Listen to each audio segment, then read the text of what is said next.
Hello guys, and welcome to a revamp of the Kresh EDH deck that I did just about yesterday. I've changed some cards and I decided let's try and do this in a completely different way. Instead of me just running through every single card in alphabetical order and just trying to tell you what they do, why don't I instead show you the categories that I put cards in when I make my EDH decks. Mostly they obviously tailor towards the general, but I figured it'd be a better way to show you how I utilize my deck space, my creature space, and show you that 100 cards is both limiting and an enjoyable deck decision to play around. So again, or maybe not again, this may be your first time watching, it's the EDH General, or Commander General, is Kresh the Blood Braided. He costs 2 black. Red green is a 3/3. Whenever another creature is put into a graveyard from the battlefield, you may put X +1/+1 counters on Kresh the Blood Braided, where X is that creature's power. This is really important. A lot of people make this deck incredibly synergistic. I sadly have not warranted a lot of space for that part, but they usually use this through sacrifice effects. And I've played with those kind of decks. I don't really like them. I've kind of built a junk Jund, if you will. Or a rock Jund, I think is a better way to put it. A deck that just puts creatures out there and threats out there that your opponents, because this is going to be multiplayer, have to deal with. So I figure the first thing I want to go through is removal. Now, one of the most important parts of EDH is you have so many cards to choose from. The best way to do it is to find cards that serve multiple functions. So a card like Avatar Woe, not only is it creature that's going to be a 6/5 with fear, it's also a creature that destroys creatures, which is perfect. Hull Breach, destroy target artifact or enchantment, or destroy another artifact and enchantment. Really efficient spell. It's great for EDH, only costs a red and a green, and you can just destroy people's day with it, which is a great reason to play it. Terminate, reprinted Alara Reborn, where people saw that this card is definitely still a staple in many places, and I believe is definitely a staple in this deck. Flametum Kavu, as I originally noted, generically called FTK apparently, according to Flores. 3 and a red for a 4/2. When it enters the battlefield, deals 4 damage to target creature. Again, removal and an efficient body. Usually a 2-for-1. Wickerbat Elder. It's a great card. Remove a -1 negative counter from it. -1 counter from him. Destroy target artifact or enchantment. It does 2 things. It gives you a 4/4 for 4, which is nothing to scoff at, and you get to destroy an artifact or enchantment, which is perfect. Arcslogger, 3 red for a 4/5 with a repeatable removal effect. For a red, exile the top 10 cards of your library. Arcslogger deals 2 damage to our creature or player. I have killed players with this card. I've killed really annoying creatures with this card. It's been an all-star for me, and I suggest you pick him up. It was apparently one of the best creatures in a deck called Big Red from a while ago, but that's besides the point. Caldera Hylian kind of works with Kresh's sacrifice ability. If you have a bunch of creatures with 3 power, you sack them to Caldera Hylian so they don't die, and your Hellion doesn't die. And then if Kresh is on the field, he'll get the counters before Caldera Hylian comes into play, which is important if he's only at 3. Magma Phoenix is removal, and it's repeatable, and it's a great efficient body. Not efficient really, it's 5 for a 3/3 flyer, but its effect is really good, which is important. It's removal.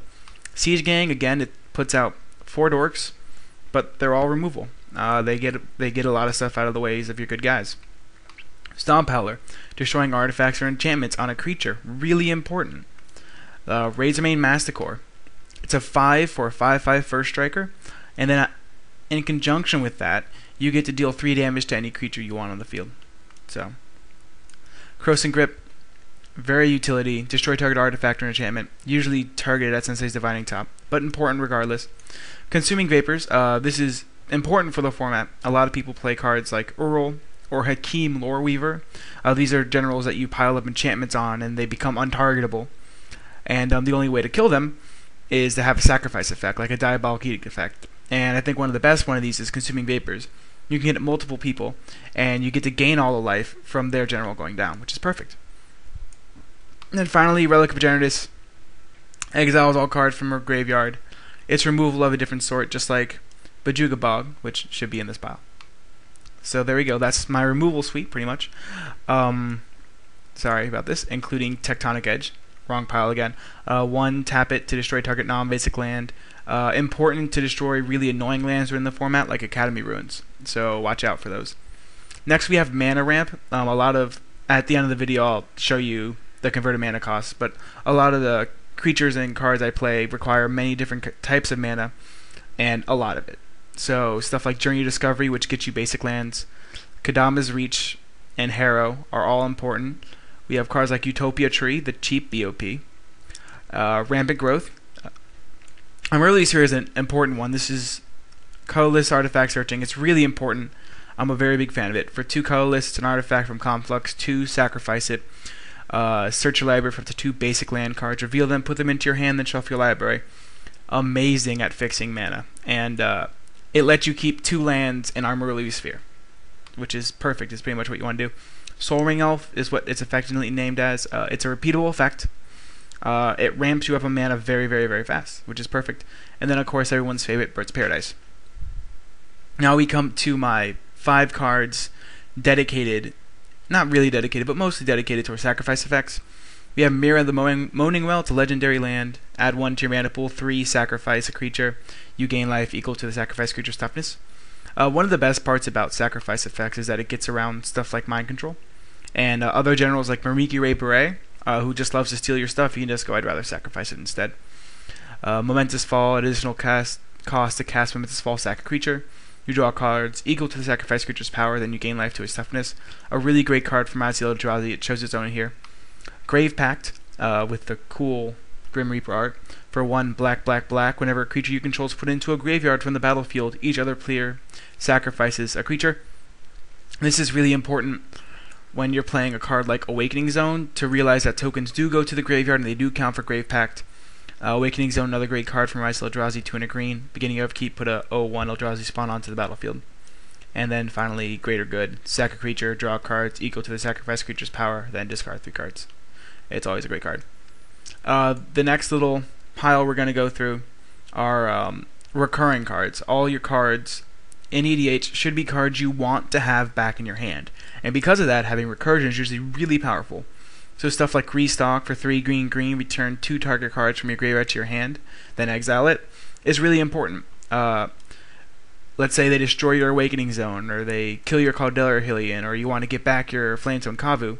Being able to bring them back is really important, which is why we play cards like Profane Command. This is a card that does multiple things in one card. It's a 2-for-1 inside of the same card, which is really important in EDH, where although incremental advantage might not be how you win, it's a very good way to get there. Torn of Souls is a card from Shadowmoor. 4 red and a black, return up to 1 target creature from your graveyard if you paid black, and creatures you control get +2/+0 and gain haste until end of turn. So this can be a way to swing in and win, or just a way to get your best card back. Vengeful Rebirth. It has a really good ability. You can deal damage. You can return a card from your graveyard, then you deal damage equal to the converted mana cost of that card to target creature or player. It's powerful. A lot of times you'll have a very pricey card in your graveyard, and you just bring it back and dome someone for 7 and win the game. Animate Dead returns a creature from anyone's graveyard to the battlefield, and it just gets -1, -0, which is perfect. Then Makeshift Mannequin is at instant speed. At the end of someone's turn, you can return a really powerful card. Just be happy about it. That's the Recursion in the deck. Again, Recursion is important in EDH. It adds a dynamic to your deck when people have to keep on worrying, is it going to come back? Like, they're not... When they kill one of your threats, they're not done. When they kill the Arcslogger, they can't stop worrying about it, because you can bring it back at any time. You can just Makeshift Mannequin it back and destroy their board. Next, we're going to go into utility cards. I didn't really have another way to put it. These are cards that don't really actively bring you to the end of the game, but they can get you there fast. Reliquary Tower, it's a spellbook effect on a land. It's important. Lurking Predators for 4 and a green, one of Trevor and I's favorites cards. Whenever an opponent casts a spell, reveal the top card of your library. If it's a creature card, put it onto the battlefield. Otherwise, you may put that card on the bottom of your library. I love this card. I've been championing it for a while. Great card to have in any green EDH deck. Chandra Nalaar. She's Chandra Nalaar. You've seen her before. A card you might not have seen if you haven't been privy to most of the recent trends is Sarkhan the Mad. Mythic Rare from Raziel Eldrazi. I play a nice amount of dragons, so sometimes you can play Sarkhan and just kill them with his -4 ability, but most of the time you're sacrificing stuff and making 5/5 dragons. Garrick Wildspeaker, he's good at ramping up your mana count, and then when you need it, you can just destroy them with the overrun effect. Sword of Vengeance turns all of your cards, and I mean all of your cards that are creatures, into a threat, which is perfect for this kind of deck. Harmonize is just card advantage, and so is Sensei's Dividing Top. If everyone's playing it, you should be too. This next list of creatures aren't bad creatures. They're creatures that, whenever I play them, I don't expect to win the game then, but they're creatures that I feel are large and can swing the game in your favor, if you understand what I'm trying to say. Stuff like Lord of Extinction, Broodmate Dragon, and Hellkite Charger are all really great bodies. They do really important things. They put out bodies, they make your opponent need to deal with their threats, and don't get me wrong, they're great cards, but they're not going to win the game in themselves. Stuff like Rampaging Balos, Channel Hoarder Worm, which is a great card, again, from Conflux. For 4, a black, a red, and a green, it has Trample to 6/6. Whenever it deals damage to an opponent, you may return target card from your graveyard to your hand. Again, it does many things at once. It hits hard, it has Trample, but then it brings a card back from your graveyard for you to use again, which is really important in this kind of deck. Seedborn Muse, let you have your mana open during everyone's turn. Mitotic Slime is a card to prevent yourself from getting rid of Wraths. Garrick's Pack Leader is a card I'm going back and forth on, as I am with Spellbreaker Behemoth, just because I'm not sure where they fit in the deck. When you put your deck out like this, when you lay it out like this, and you look at your threats, usually the pile that I'm going through right now is the pile you look at the most, the pile that have cards that don't immediately win you the game, are cards that you want to analyze and know why aren't they up to snuff, or why aren't they good enough to be in this pile over here. So, just putting that out there. Phantom Centaur is great against pro-black decks. Obstinate Baloth lets you gain life. Maverick Cyclops, sometimes having haste is just a boon. Bloodbraid Elf is there for incremental advantage, and it's an awesome card, and so is Scoop Mob. He's a lightning rod for removal. Now, this next set of cards are cards that when I play, I expect to win the game soon, if not right then. One of them is Fauna Shaman. I know this kind of goes against what I just said, but when you play her on turn 2 and she goes unmolested, you should win the game fast. You can tutor up whatever you want, and it's just an amazing card. It's why Survival of the Fittest is so amazing. Insurrection is a card that when you play, you should win the game immediately. If you don't, to be honest, you're playing it wrong. Wait an extra turn, get those extra swings in. Also good with the random sacrifice effects. Hellkite Overlord. When this guy comes down, he is a beating, an absolute beating.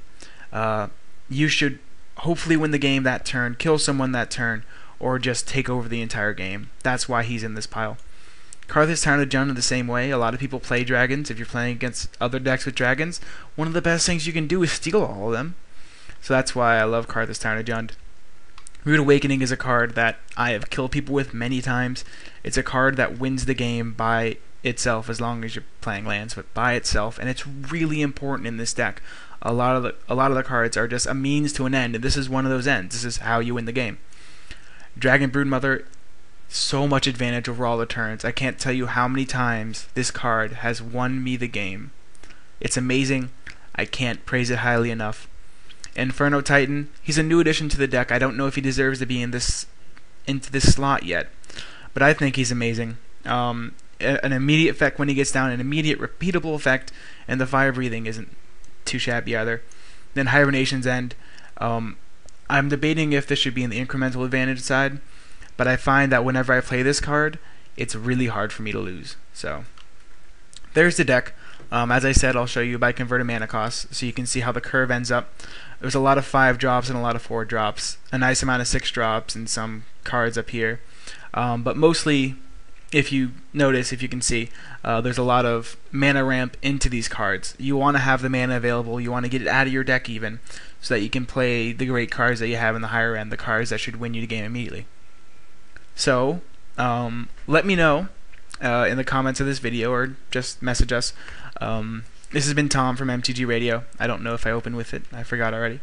But let me know if you like this kind of EDH deck tech more. Would you rather the original ones where I just went through every single card by name, or do you like this one where I put them into slots and describe how they work? I'm gonna